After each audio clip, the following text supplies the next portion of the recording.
Now the 2010s are often hailed as a golden era for strikers in club football, because this decade was jam-packed with players that would probably lift the Ballon d'Or in the modern era. Yet they were forced to play in a time where Messi and Ronaldo dominated headlines and most of the individual trophies. And it was that point alone where I decided to delve in to 2010 strikers. From tall target men to short poachers, we also had strikers that could just do it all, with many teams during this time building their entire attack around this player, which again is a contrast to what we're seeing in modern football. No longer are teams buying a striker first, then sorting out all the other components. The 2010s also probably have some of the best strikers, because this is when the game was at its peak when it comes to progressing in the tactical field. But all in all, there were a bunch of different types of strikers that thrived during the 2010s. And the first striker that we have to talk about,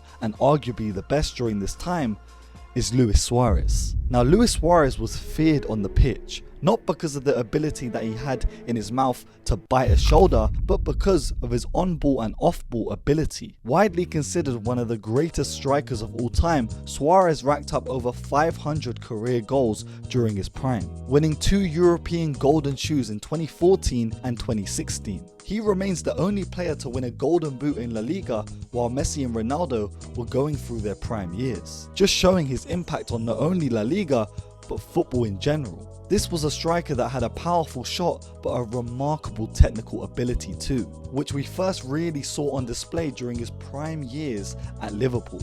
And it was at Liverpool where he would really start to dominate games, in 2014 ending the Premier League season with 31 goals, which would eventually prompt Barcelona to spend big money on the Uruguayan striker. And in Spain he would just replicate his form, being a part of a treble-winning side in 2015 alongside the likes of Messi and Neymar. Leading La Liga during this time in both goals and assists, he showed that he was not just some background character, he was the guy that was making things happen as the striker. I'm telling you, in terms of an all-round forward that represents the 2010s so perfectly, no one really comes close to Suarez. Being able to drop in deep and just create a chance for himself, he showed signs of the peak strikers from the 2000s, the same ilk as the likes of R9 and Thierry Henry. These strikers that could just do it all and win a game by themselves. At times he was controversial and arguably someone that a lot of people hated, yet when it comes to just analysing his ability on a football pitch,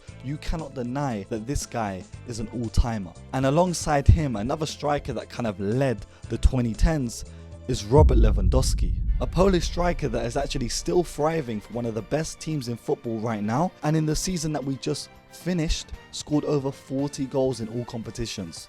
Yes, the longevity is insane. He turned goal scoring into an art form throughout his career, being eventually dubbed Lewandowski by not only Thomas Muller but by a lot of football fans. And it's weird because we saw him go from a raw prospect at Dortmund to being the best striker in world football and dominating the Bundesliga for years with Bayern Munich. He tallied 309 club goals during the 2010s, which was only beaten out by the likes of Messi and Ronaldo. And he was one of these strikers that combined a lot of the older traits of a classic number 9 and brought it in to the modern game. The height, the strength, the aerial ability and the two-footedness. He had it all, which honestly made him lethal when it came to poaching and being in the right place at the right time and finishing the ball into the back of the net. But at times where we only put him in this box of being a poacher, he showed us that he wasn't just that, scoring some long ranges during his time, adapting his game and scoring free kicks, and again continuously season after season proving people that doubt him wrong. Since the 2010s, he's now crossed over 700 career goals, whilst also winning FIFA's Best Player of the Year twice and kind of being robbed of a Ballon d'Or campaign back in 2020. And of course these two guys are the ones that I'm going to mention first, but who are the other strikers that were reaching to become one of the best during this era too? I think the first name that comes to my mind is Kun Aguero. Now Aguero spent the majority of the 2010s becoming a Premier League hero and legend of Manchester City, becoming the club's all-time scorer in the league with 184 goals. He etched his name into football history through brilliant moments marked by his goals. And it wasn't just Manchester City where he thrived also, it was when he was at Atletico Madrid before the move too. He was one of these strikers that was just remarkably consistent throughout his entire career, getting 20 plus league goals in 5 plus seasons, winning the Golden Boot in the 2014/15 season and winning 5 Premier League titles. And you also have to take into account that this was in a Manchester City side that was slowly evolving into a game where they didn't really require strikers as much. In and out of the side during the tail end of his Manchester City career, he would still pop up at big moments and score goals. And again, another caveat to this is that he had consistent injuries where they would pop up randomly throughout each and every season. And despite this, he still averaged the best minute per goal ratio of any striker, averaging a goal every 108 minutes. And what made him stand out so much to me is that this was not the biggest of strikers, standing less than 5'9" in height, yet his ability on the pitch resembled a classic number 9. And there are few strikers in Premier League history that can change a game as quick as Kun Aguero. And from one striker that averaged over 15 goals per season throughout his entire career to another striker that loves the number 15. Let's quickly give our flowers to Karim Benzema. In my opinion, Benzema is the ultimate slow burn superstar because time and time again, he was overshadowed by the brilliance of the Ronaldos, the Bales, and all the superstars that played for Real Madrid during the prime years. Yet his trajectory during the 2010s is completely underappreciated, and that's because he blossomed quite late in the decade, playing most of the early 2010s as a selfless striker that would offer up opportunities to those around him. But he knew what this all meant. He knew that this play style would win him trophies, and that's what they did. And even though he was seen as this generous striker that was giving opportunities to those around him, he still amassed an amazing, collection of goals during the 2010s. But when Ronaldo left in 2018, he stepped it up a notch, turning into this 30 goal a season talisman and a guy that was actually a predator in the box. He's a predator just around the 18-yard box. He was scoring goals for fun. And from a striker that thrived in Spain to one that made his name known in France. Let's talk about Zlatan Ibrahimovic and his impact on strikers during the 2010s. Now, Zlatan's 2010 journey is stuff of myth, something like an ancient legend. This is a story of many different changes throughout a career, sufficing in a bunch of goals. Because the king strutted across Europe and scored goals in each and every league that he stepped in. Winning titles in 4 different leagues, he showed that he was impactful wherever he went. And by the end of the decade, he had tallied over 570 career goals. The Swedish striker must have been built in a factory, being 6'4" tall, but with the agility of a 5'8", little midfielder, achieving 30 plus goal seasons in 6 campaigns. And when I say he could do it all, he could do it all. Karate kicks, acrobatic finishes, 30-yard screamers, headers in the box, poacher goals. He had 5-star skill moves on FIFA at one point. I was baffed. And for a moment during his tenure there, he was PSG's all-time top goal scorer. And it's weird because he could do everything that a classic target man could do, but more. Imagine a guy with a 6'5" frame playing like a false 9. That's what Ibra during his prime could do. He would lead PSG to 4 straight Ligue 1 titles from 2013 and would be a pioneer in the club, changing their legacy. And even at 35 years old, he would make a move to Manchester United in 2016/17 and score 28 goals, leading them to Europa League title. Of course, people always talk about his Champions League legacy and the fact that he never won it, but in my opinion, he's still regarded as one of the best strikers during this time, but a striker that was honestly a lone ranger, a lone warrior that was on his own journey and never really sought to be approved of. Because as he said himself, a lion doesn't compare himself to humans. And from one striker that has an abundance of trophies with league domination to one that only just got his flowers recently, winning his first trophy just last season. Let's talk about Harry Kane. Now, Harry Kane established himself as one of the best strikers in football during the mid-2010s. Playing for Tottenham Hotspur, he won back-to-back Golden Boots in the 2015/16 season and 16/17. By 2020, he had amassed over 150 Premier League goals, and he was really making waves as a guy that was leading a side that was not supposed to be where they were positioned. And I think this is what stood out to me alongside with his well-rounded gameplay. He was a pure finisher that was able to play make and also had an amazing aerial ability. A sight that as an Arsenal fan I saw way too often, because time and time again this guy would score against my club, and if it wasn't a penalty it would just be a banger. And I'm only really mentioning him in this video because this is where we first saw the promise of Harry Kane, going from a prospect into an established world-class striker in the league. But in my opinion, his peak years have come in the 2020s. He also holds the record for the most Premier League goals in a calendar year, being 39. But all in all, when it comes to Harry Kane, I think the only tarnish on his resume was the fact that he was never able to win silverware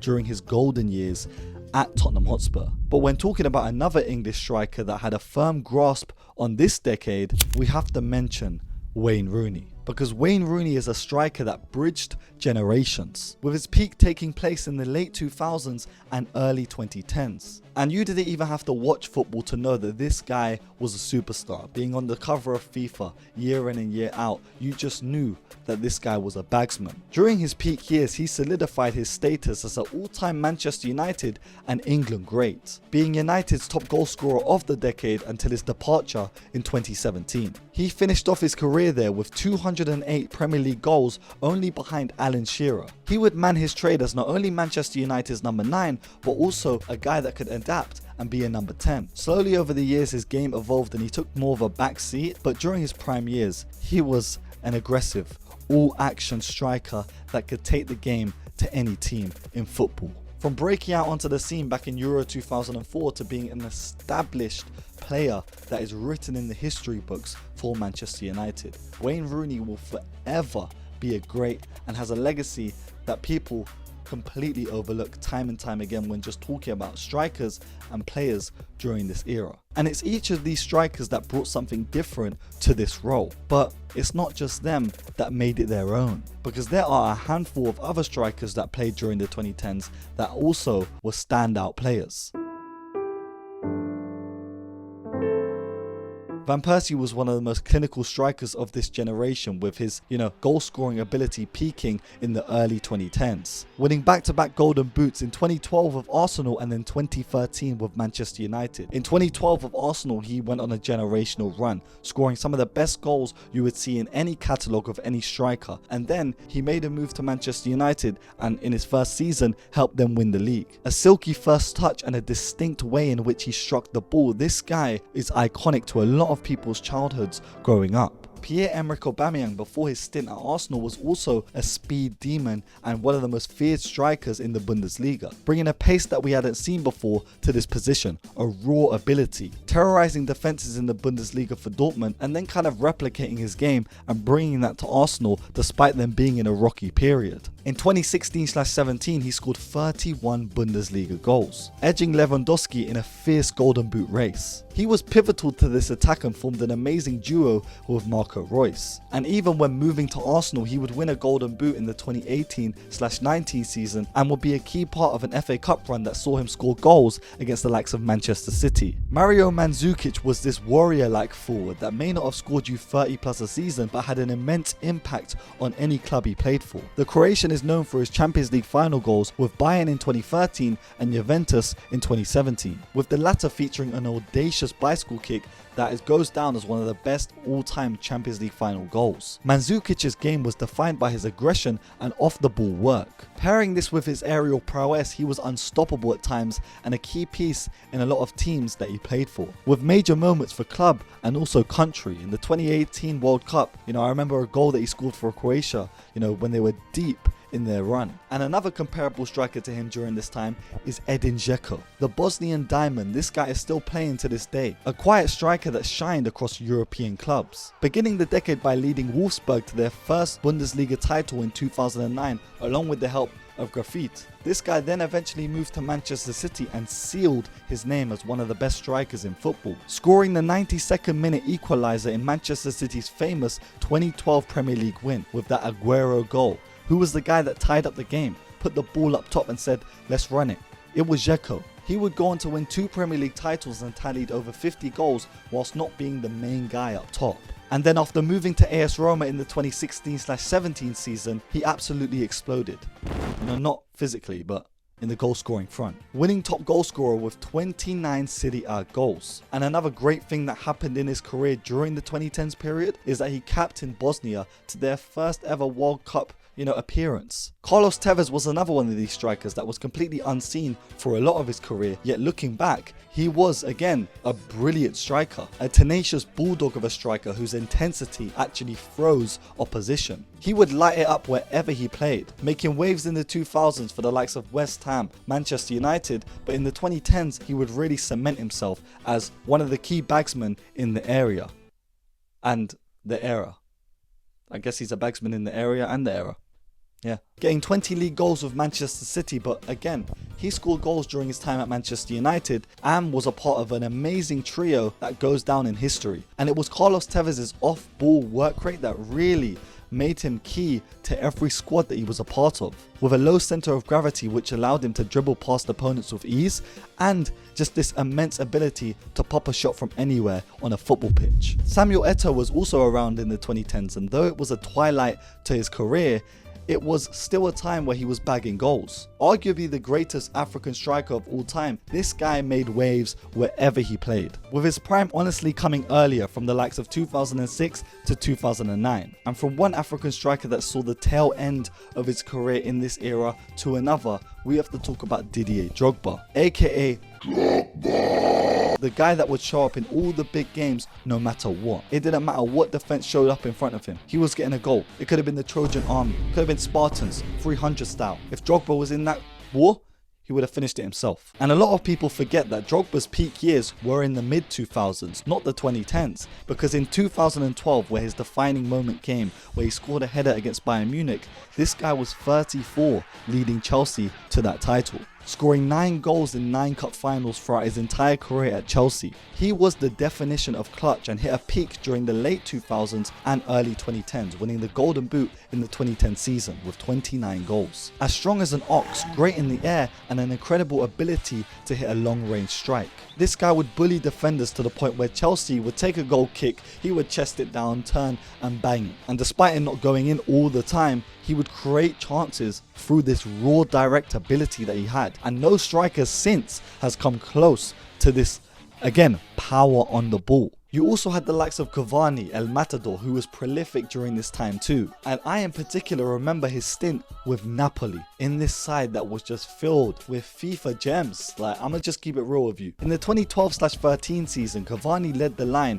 getting 29 goals for Napoli. Then came a big money move to PSG, which saw his form be replicated in a league that was seen as easier. And with that, his goal scoring inflated, scoring over 157 goals for PSG, and at one point being their all-time goal scorer before the Mbappes came along. And alongside one South American bagsman comes another in Radamel Falcao, El Tigre, who for one season was probably the best number 9 in football. From around 2011 to 2013, Falcao was unplayable. At Atletico Madrid, he scored 70 goals in 2 seasons, including a ridiculous tally of 17 in the 2010/11 Europa League. 17 goals in the Europa League alone. Some strikers are getting that in their entire 2 seasons at a club. He led the line at the likes of Porto, Atletico Madrid and even Monaco. And one of my favourite moments throughout his entire career is his hat-trick in the Super Cup against Chelsea back in 2012. Unfortunately, an ACL injury back in 2014 led to him missing,